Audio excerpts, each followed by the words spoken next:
¿Qué tal? ¿Cómo estáis? Mi nombre es Emilio Domenech, soy periodista y esto es Noticiario Nanísimo. Empezamos.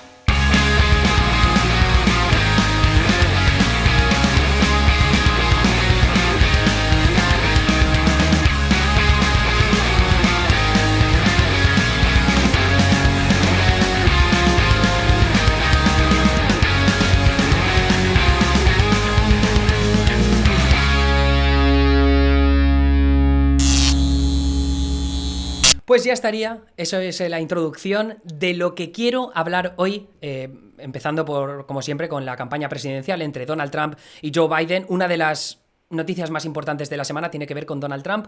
La verdad es que a lo largo de esta campaña presidencial siempre ha estado él más a la defensiva que del lado contrario. Es verdad que durante la convención republicana, Trump y sus aliados lo que intentaron hacer es reconducir las críticas hacia Biden por todas las protestas, los disturbios y la violencia que se estaban produciendo en ciudades como Kenosha, en Wisconsin, o como Portland, en Oregón, pero sin embargo, el foco se ha vuelto a centrar en Trump, porque a él le gusta mucho ser el protagonista de su propia historia, de su presidencia. Y en realidad la vuelta a los titulares de Donald Trump en esta semana no ha sido por la polémica de sus comentarios sobre los militares que supuestamente hizo hace 2 años, sino que ahora tiene que ver con unas declaraciones que sabemos que ha hecho porque están grabadas. ¿Y quién ha grabado esas conversaciones con Trump en la que hace comentarios bastante peculiares sobre la pandemia de coronavirus? Pues las ha grabado Bob Woodward, que es uno de los periodistas más famosos de la historia reciente de Estados Unidos, porque es uno de los periodistas que estuvo involucrado en la investigación del Watergate, que fue la investigación que acabó con la presidencia de Richard Nixon. Entonces, lo que ha pasado en esta ocasión es que aliados de Trump como Lindsey Graham, al menos según las informaciones que llegan desde diversos medios de comunicación, incluyendo un Tucker Carlson, que es presentador de Fox News, ahora mismo el presentador con mayor audiencia de las cadenas de cable estadounidenses, lo que dice es que Lindsey Graham, que es un senador republicano de South Carolina, muy aliado de Donald Trump, pues le dijo al presidente que le concediera entrevistas a Bob Woodward, que Bob Woodward es un periodista, pues ya digo, icónico del periodismo en Estados Unidos y que ha escrito varios libros sobre otras presidencias a lo largo de su recorrido profesional. Entonces, en este caso, yo entiendo que Lindsey Graham presionó un poco a Trump para que concediera esas entrevistas. Tampoco entiendo muy bien por qué, sabiendo lo torpe que suele ser Trump cuando concede entrevistas. En este caso, ¿qué es lo que ha dicho? ¿Qué es lo que ha sido tan polémico? Bueno, pues en febrero y marzo, en esas conversaciones con Woodward, lo que hizo Trump fue confirmar que él sabía de la gravedad del coronavirus, mientras que en público él lo que estaba diciendo era constantes comparaciones con la gripe normal, cuando él sabía perfectamente que era bastante más letal el coronavirus que la gripe normal. Así que esto, pues lo que ha hecho es poner el foco de nuevo en la gestión del coronavirus por parte de Donald Trump. Eso lo primero que va a conseguir es que haya más atención puesta en la pandemia a lo largo al menos de las próximas semanas, pero ya sabemos lo que pasa siempre con las polémicas de Donald Trump en este territorio. Al final tienes dos narrativas súper enfrentadas, en este caso los demócratas, que dicen que Trump ya lo sabía, que ha estado engañando a la ciudadanía, que esto es otra demostración más de que su gestión ha sido lamentable, y luego por otro lado tienes a la administración de Trump y a sus aliados que lo que dicen es: esto es solo Trump, pues las mismas declaraciones de siempre, que a veces dice cosas que pueden parecer muy escandalosas, pero que realmente no lo son. ¿Por qué? Pues en este caso lo que dicen es que él lo único que estaba intentando hacer es reducir la histeria, que no hubiera pánico en lo que respecta a la pandemia para así no asustar a los mercados y que la economía no se descalabrara. ¿Os valen esos argumentos? Bueno, eso ya o lo dejo al gusto de cada uno. Entonces, ahora lo que os quería enseñar es algunos de los vídeos de las declaraciones que se han visto estos días para que un poco tengáis el contexto de lo que ha pasado. Now it's turning out it's not just old people, Bob. Just today and yesterday, some startling facts came out. It's not just older young people, to plenty of young people. Aquí está diciendo que están saliendo datos hechos sobre el coronavirus que son más preocupantes, que no solo es personas viejas las que están muriendo, sino que también está afectando a las personas jóvenes.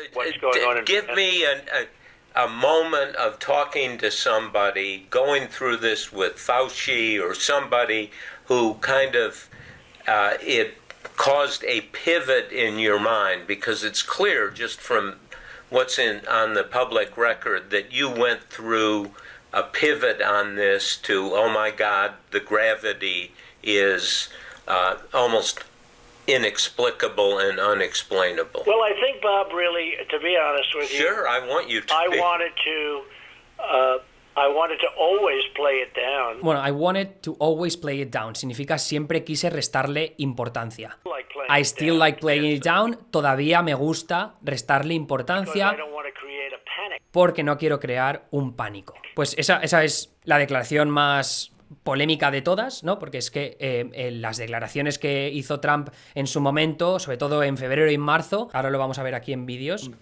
Este vídeo lo hice yo cogiendo distintos extractos de cosas que vi en YouTube. ¿Veis las fechas que salen arriba? And this is very unusual. And it is a little bit different, but in some ways it's easier and in some ways it's a little bit tougher. But we have it so well under control. Lo tenemos bajo control. Hay que ver esto como si fuera la gripe. I try and bail out as much as possible. It's going to disappear one day. Va a desaparecer, es como un milagro, va a desaparecer. From our shores, it could get worse before it gets. Puede empeorar antes de que mejore, We'll see what happens. Nobody o puede que se vaya. the Nadie lo sabe The bien. greatest experts I've spoken to them all. Nobody really knows. Now the Democrats are Ahora los demócratas están politizando. coronavirus. Coronavirus. The new hoax. Esta es If su you're nueva healthy. farsa.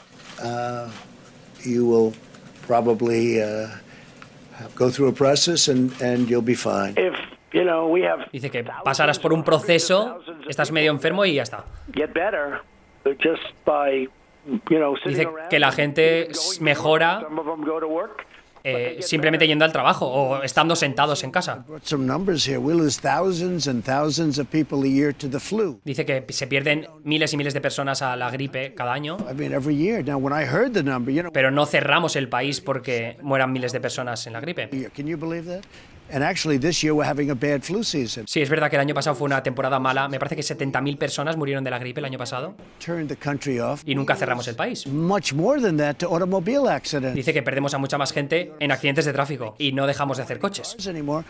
We have to get back to work now. Debemos volver al trabajo. Entonces, eso es un poco la línea de los comentarios que hizo Trump por aquella época. Este último vídeo, como veis aquí, es del 24 de marzo, es decir, que las declaraciones a Bud Woodward son previas a esta entrevista con Fox News, ¿vale? Así que eso os hace una idea para poner el contexto de cuándo sabía Trump qué y sobre todo que sabía que el coronavirus era bastante peor, más mortal, más letal que la gripe. Entonces, una de las cosas, por ejemplo, que Tucker Carlson, que es este presentador que os decía antes, que confirmó lo de Lindsey Graham, una de las cosas que él ha dicho durante todos estos meses es que las figuras de salud pública como Anthony Fauci trataron al electorado o a los ciudadanos estadounidenses como estúpidos porque les dijeron que las máscaras no servían cuando sí sabía que servían, porque era una manera de limitar que se agotaran en el mercado, porque así había más disponibilidad para los hospitales y para el personal sanitario, ¿no? Entonces, por miedo a que hubiera escasez de esos materiales de protección sanitaria,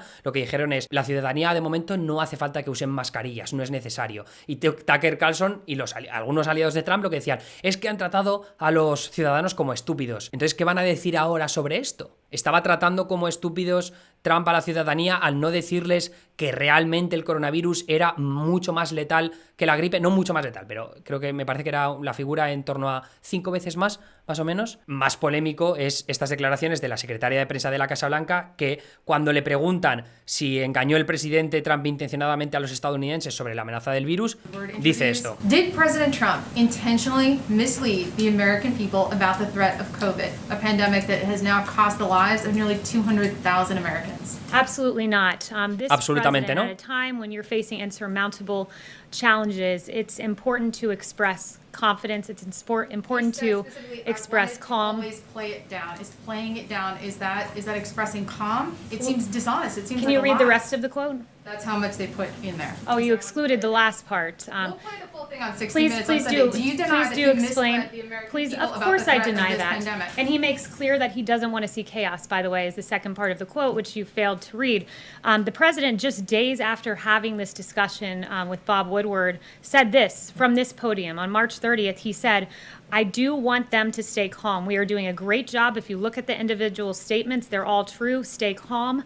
It will go away, but it's important to stay calm. So this president does what leaders do, good leaders. Claro, lo que dice es que lo que es la cita completa de lo que dijo Trump en esa entrevista es que lo que hay que hacer es mantener la calma, un poco en la línea de ese miedo que tenía Trump de que los mercados al final terminaran respondiendo al pánico por la pandemia de coronavirus y por tanto cayeran en masa y se pusiera en peligro su reelección a la presidencia, porque la economía ha sido la base de su mensaje, ¿no? La mejora económica, el triunfo económico de Estados Unidos a lo largo de sus 3-4 años de presidencia. Pero de todas maneras, claro, lo que dice mantener la calma no es exactamente eso lo que hizo. Lo que hizo es engañar sobre cuál era la letalidad real del coronavirus, comparándolo constantemente con la gripe. Entonces, a mí me parece bastante deshonesto esto que está haciendo la secretaria de prensa, que tampoco es ninguna sorpresa, pero aquí podemos valorar la hipocresía de los defensores de Donald Trump al no criticar al presidente por tratar a la ciudadanía como estúpidos, pero al mismo tiempo también podemos valorar de una u otra forma el hecho de que no terminara de contar toda la verdad o simplemente manipulara la forma en la que comunicaba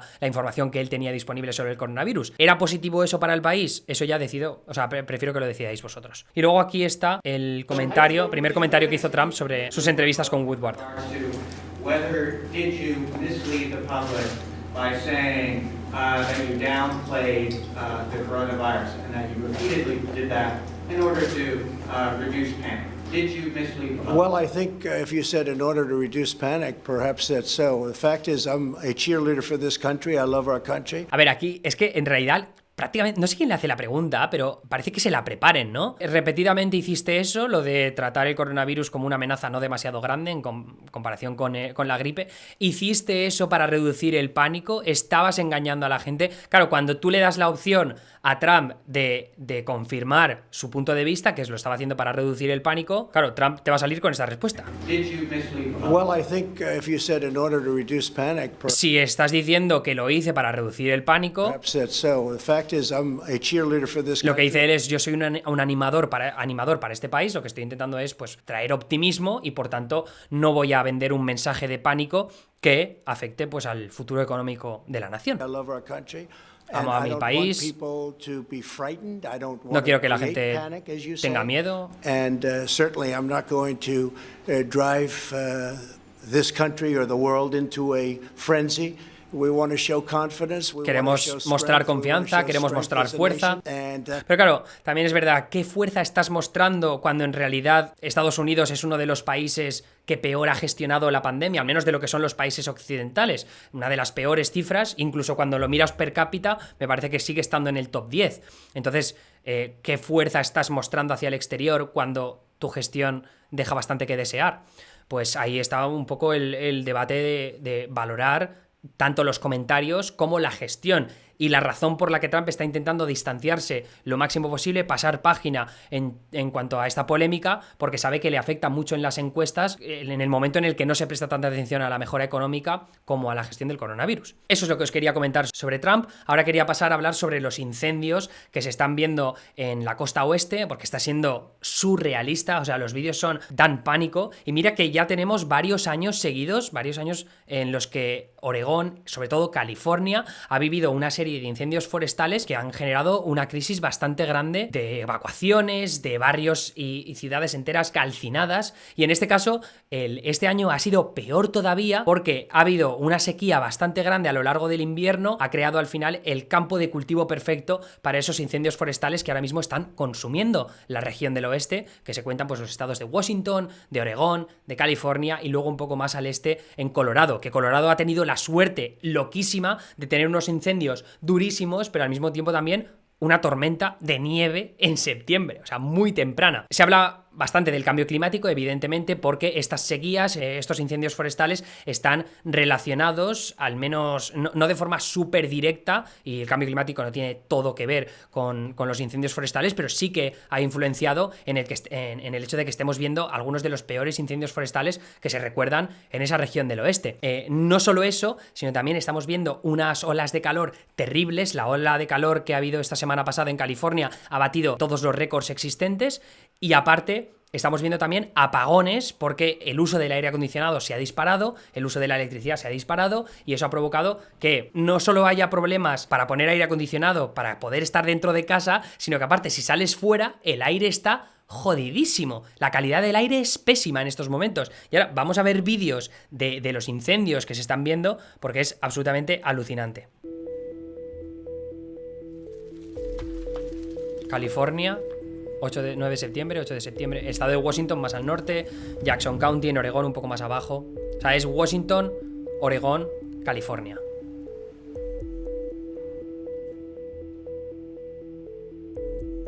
Ahora veremos más imágenes de San Francisco porque lo de San Francisco es de locos. The smoke in the sky was blocking the sun. The sky was this deep orange, and it didn't get very light all day long. Like all day long, it was this hazy kind of low orange light. Buah, es que mirad, esas son las imágenes del satélite. Es de locos eso. Like anything I've ever seen in California. The quality of the air just seems much worse. Like I'll go outside and it smells like a campfire. O sea, many days. Es que yo estuve en San Francisco hace un mes, un poco más de un mes. Y esto, verlo así la ciudad es una locura. O sea, quien haya estado en San Francisco y lo ves así, da miedo. Es que parece sacado de Blade Runner 2049. O sea, increíble.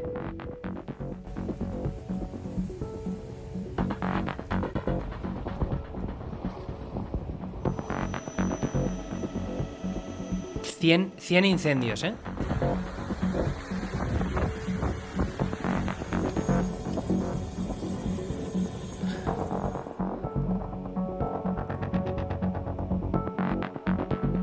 Wow.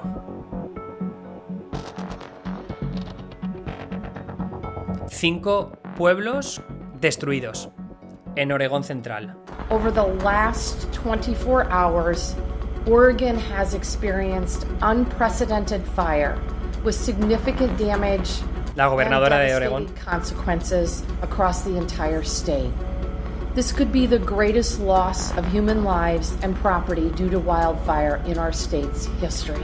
Dice que puede ser la mayor pérdida de vidas humanas y de propiedades en toda la historia del estado de Oregón. Esta imagen a mí me parece aterradora. O sea, qué barbaridad. Esto no es el Bay State Bridge, el de San Francisco. Esto es en Sacramento. Y luego, este me parece que es el vídeo de... Ah, sí, esto es en... O sea, mirad esta imagen, por favor. Esto yo creo que va a ser relevante para las próximas semanas porque va a poner el foco de nuevo en la lucha contra el cambio climático. Pero uno de los debates que me parecen muy interesantes de los que se ha estado hablando estos últimos días es ¿qué pasaría si esto estuviera ocurriendo en la costa este, en Nueva York y en Boston? Sobre todo en Nueva York, porque aquí es donde están casi todos los medios de comunicación más importantes, los periodistas más tochos trabajan aquí, ¿no? O sea que lo que es el centro mediático de Estados Unidos está en Nueva York. Así que si de verdad nos despertáramos por la mañana en Nueva York y viéramos el cielo tal y como está en San Francisco...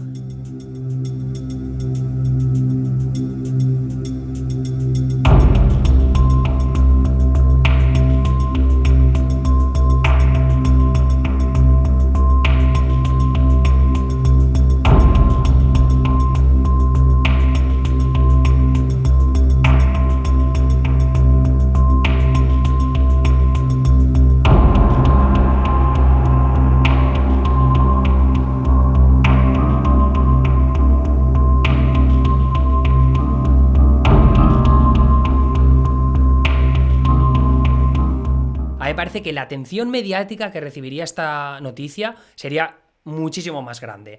Entonces, ahora mismo hay un montón de atención puesta en las declaraciones polémicas de Trump sobre el coronavirus, porque el coronavirus pues, se ha cobrado casi 200.000 vidas en Estados Unidos y evidentemente necesita mucha atención porque eso es una gestión que tiene que llevar a cabo el presidente de Estados Unidos, pero también el hecho de que el cambio climático y los incendios forestales que están pasando ahora en la costa oeste no tengan un foco más prominente en el debate público estadounidense me parece surrealista. O sea, es que solo con esta imagen que estamos viendo aquí ya me parece suficiente como para que reciba los titulares y las fotos principales de los principales periódicos de este país. El tercer tema del que quería hablar es de la sección 230 230 es muy importante para Silicon Valley porque es una ley que se encarga de proteger a las plataformas, a las redes sociales, de litigios en el caso de que alguien, un usuario, publique algo ilegal en su plataforma. Es decir, que por ejemplo, si hay una ranita que está generando contenido antisemita dirigido contra judíos, pues eso puede ser un problema. Como eso lo publica ese usuario, Facebook en teoría no sería responsable de que se publique ese vídeo en la plataforma. El tema es que no se considera a las redes sociales como publicaciones, porque no se encargan de decidir qué es lo que se publica y lo que no, sino que actúan precisamente como plataformas para que los usuarios publiquen en ellas. Entonces aquí siempre viene un poco el debate de decir, vale, pero es que las redes sociales también están moderando contenido a veces. Deciden, por ejemplo, en el caso de Twitter, cuando Trump publica un vídeo que incita a la violencia, que está manipulando un mensaje sobre futuros concursos electorales. Entonces, esas decisiones que está tomando Twitter como plataforma, lo que dicen los críticos conservadores es, oye, pero es que aquí están tomando decisiones como si fuera una publicación. Entonces, aquí no deberían estar protegidos por esa sección 230. Entonces, ahora lo que estamos viendo es que tanto Joe Biden como Donald Trump están en contra de esa sección 230 y lo que quieren es que las plataformas, las redes sociales tengan más responsabilidad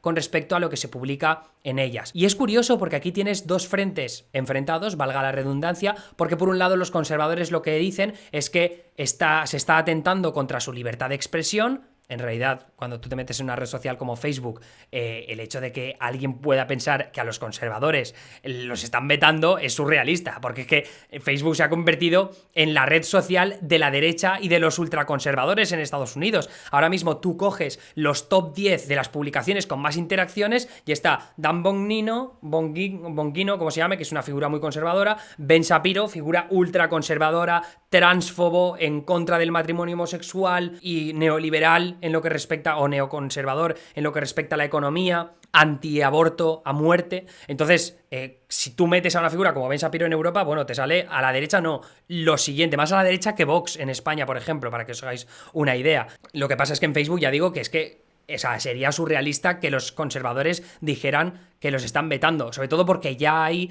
contexto y ya hay ejemplos de que a Ben Shapiro, por ejemplo, y a su medio de comunicación, el Daily Wire, les han pasado por alto normas que se han saltado en Facebook, normas de publicación, porque había una polémica muy grande. Lo que estaba haciendo Ben Shapiro y The Daily Wire era coordinarse con otras páginas para promocionar contenido y dar más interacciones a contenido que estaban generando ellos. En este caso, contenido reaccionario que tilda a los rivales políticos de los republicanos, en este caso, como asesinos de niños, en el caso de la conversación en torno al aborto, de locos a aquellos o que necesitan tratamiento psiquiátrico a aquellos que quieran cambiar de género, como son pues las personas transgénero.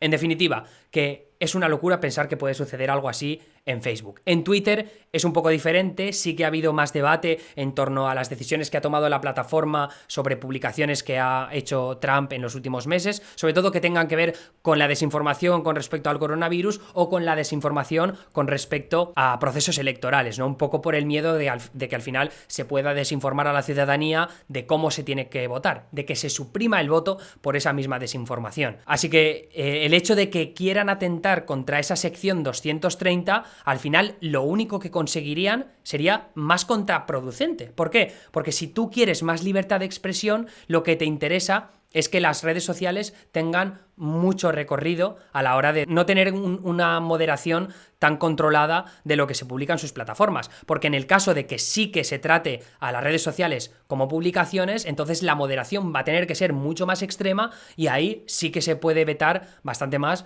la libertad de expresión de los usuarios. Entonces, ya digo que entiendo que, o sea, desde el punto de vista conservador, creo que ir en contra de la sección 230 es un poco contraproducente, al menos en lo que respecta a lo que están, al propósito que tienen ellos en mente. En lo que respecta a los demócratas, ellos lo que creen es que, al contrario, no se están suprimiendo los suficientes mensajes problemáticos o de desinformación que se ven en redes sociales como YouTube, como Facebook o como Twitter. Así que es un debate que vamos a ver cómo se desarrolla a lo largo de los siguientes meses de campaña. Yo creo que tendríamos que tener mucha atención puesta a senadores como Josh Hawley, de Missouri, republicano, también la senadora Marsha Blackburn, me parece que es de Tennessee, también republicana, que son muy anti-grandes compañías de Silicon Valley. Así que, ya digo, atención puesta en ellos y en la campaña de Joe Biden para ver qué es lo que deciden impulsar en ese terreno, sobre todo porque ahora mismo la campaña de Biden, que tiene a Kamala Harris como candidata a la vicepresidencia, pues Kamala Harris, aliada de Silicon Valley. Ella fue